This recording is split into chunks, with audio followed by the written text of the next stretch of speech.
All right. So we are a couple of days, well, I guess a week today away from Thanksgiving.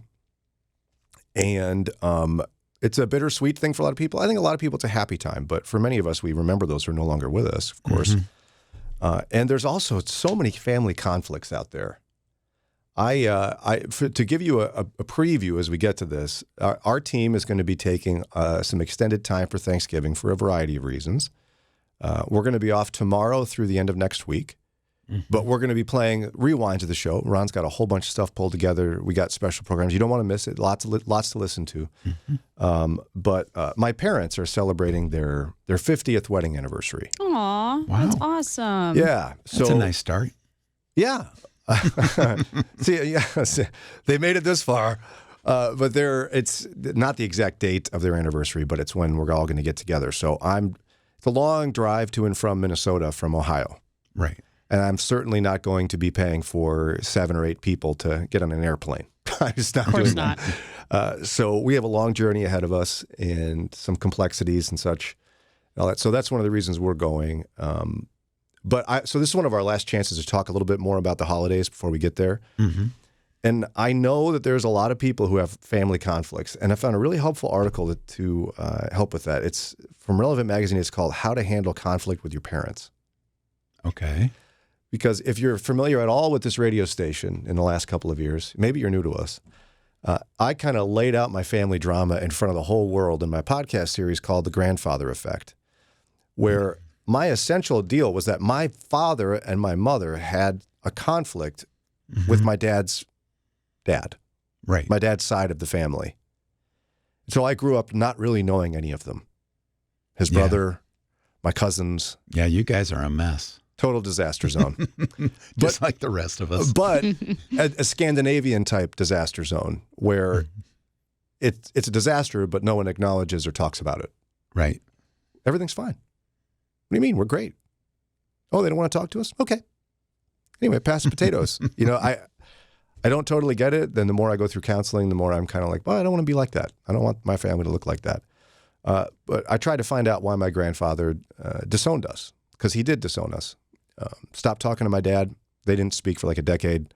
It broke down the relationship with my dad's brother. And I tried to find the whole answer to that story. I won't do a spoiler alert for you and say what happened, but I can tell you it's tragic and ridiculous.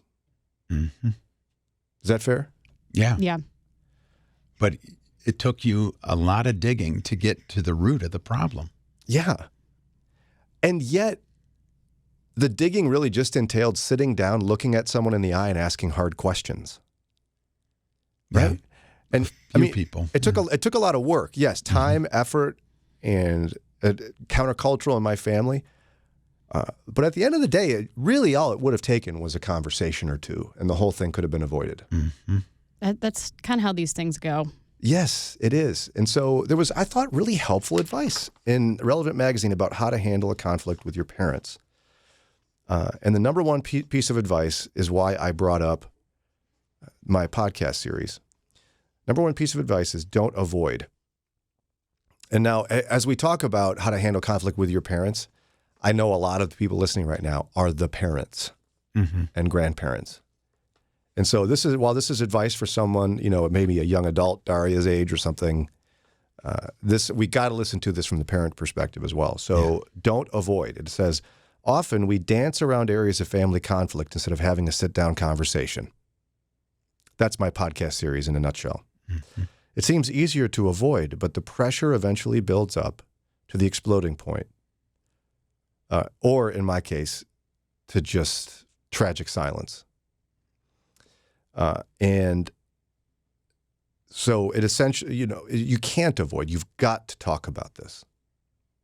Whatever this conflict is that's driving you nuts. One of the scenarios they give is a young man, his dad wants him to be a doctor real bad, and he doesn't want to be a doctor, and his dad just won't drop it. Oh, Dad, come on. Yeah, I don't know. Come on, man. What's going on? There are parents that do this. I don't understand it. You thinking you somehow have agency over your young adult / adult child's career choices? I don't get that. I mean, you can have influence, you can coach, What in the world? So I think some of it comes from, I didn't have a lot and I want you to do very well, so I'm going to push you into this career that is, traditionally successful. Another part is they just want bragging rights of being able to say, oh, yes, my son's a doctor.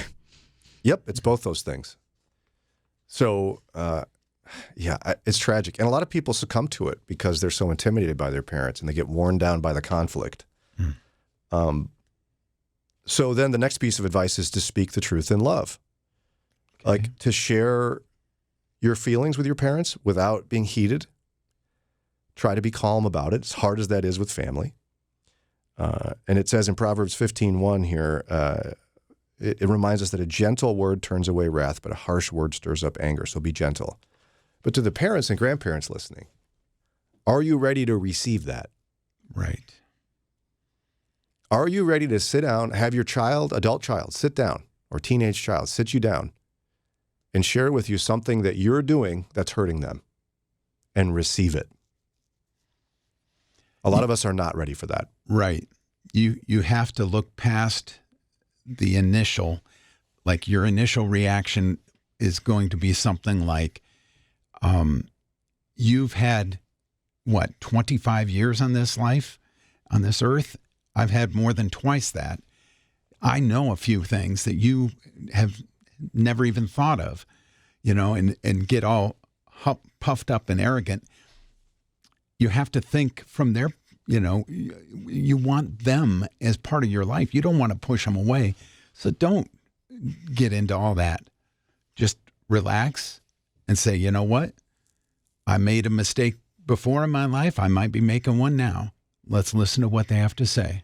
And yet so many Christian parents, I don't know where it comes from, but they truly believe that they've checked all the boxes and they did a great job.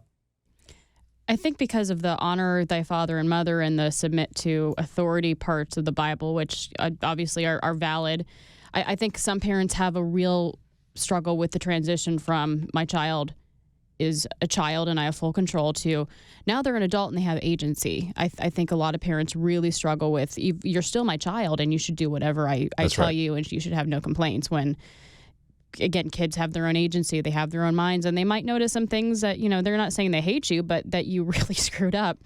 Well, yeah, and we have to transfer the truth of the gospel into our parenting, even though we don't want to, because it's such a sensitive thing. But if you're a follower of Jesus, you've already acknowledged that your righteous deeds are filthy rags, that you are, you're grateful that the Lord saved a wretch like you. Mm-hmm. And guess what? That also expands into your parenting. Right.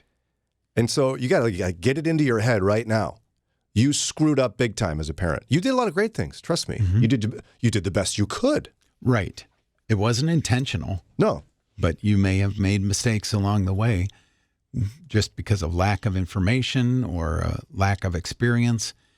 And listen to your child if they come to you with this and have an open mind and open heart. You want the best for them. For them, the best is going to be able to get this off of their chest. And then you can work to resolve what it is. Maybe they're completely right and you were completely wrong. Maybe when they tell you what happened and you can explain why that happened, it might solve a lot of things, like in the grandfather effect. And your kids wouldn't be bringing this up if they didn't care. Right. They would just stop talking to you and just let it fester and say, okay, see ya. They're bringing it up because they want to restore the relationship. Yeah. Absolutely. My generation, we know other people in our generation that's happened to, where the kids have just cut them off. You can't see the grandkids anymore. You can't, nothing. We don't want anything to do with you. And that would become a very lonely life. So don't let it happen. And you might say to yourself, well, that wouldn't happen to me. I would handle that. Well, I hate to break it to you. I got a good friend. I'm going to be as general as possible. I got a good friend who, as she's growing up, went through counseling, gets married, starts having kids. And going through counseling, there's some things about the way her parents raised her that she really had some objections to. And she thinks impacted her in a negative way. And so she wanted to set some healthy boundaries with her own children, that some of those things that the way she was raised would not be done to her children. it was not something that she felt comfortable just going to her parents about. Okay. It's a Christian family. So she brought them in for family counseling to get help from a counselor to, in a calm, careful way, explain some of her concerns and help set some healthy boundaries. How did her Christian parents handle it? They got up and walked out. Literally in the middle of a counseling session. That's how much their daughter cared and was concerned. They got up and walked out. Now, from their perspective, I'm trying to think myself, if I'm invited to a counseling session, yes, the daughter set it up with her counselor. She feels comfortable, but they are put on edge. It's like the intervention show where you walk into the hotel and suddenly realize, oh, I have been had. And I can see why you would be very, from one perspective, you think, oh, it's caring and loving. From the other perspective, you might think, oh, yeah, you just booby-trapped me. I totally get that, Ron. And that would be super hard. Super hard. No, you're absolutely right. And I don't know the details of how much they knew in advance of what was going to be happening. And it's important. Yeah. But nonetheless, look past that. That's your reaction. Oh my gosh, I'm on the spotlight here. I'm target practice. Okay. Deep breath. This is for my daughter and for my grandchildren. I am going to listen to it and I'm going to sit through it, as uncomfortable as it may be, and let them take shots at me, and that'll be fine. Because even at its core, when you go to the very beginning of it, the child doesn't feel safe the adult child doesn't feel safe talking to their parents without someone there. And that takes a lot of courage to even set up a counseling appointment and say, okay, Mom, Dad, come to this with me. But some people, no matter how you phrase it with the love of Jesus, if you say anything bad about them, they're going to feel like I'm being attacked and I'm being ganged up on. So I would just say, and I've tried to, as I watched that take place in my own family and watched my dad's family relationships fall apart quietly, I've tried to be upfront with my kids. Like, not only have we made sure when they ask for counseling or when we feel they need it, we give them the opportunity to do it, but we're clear with them. Listen, we're going to screw up. You're probably going to need counseling because of things we do to you. Come to us and talk to us. We want to work it through with you. I think that's the foundation of a healthy parent-child relationship. Yeah. I'm not saying we're doing it perfectly, because trust me, we're not. I'm telling you, my kids will need counseling because of us. Sarah and I have talked about it, and we've accepted that reality. Doesn't mean we didn't do our best. Right. But I think it's key.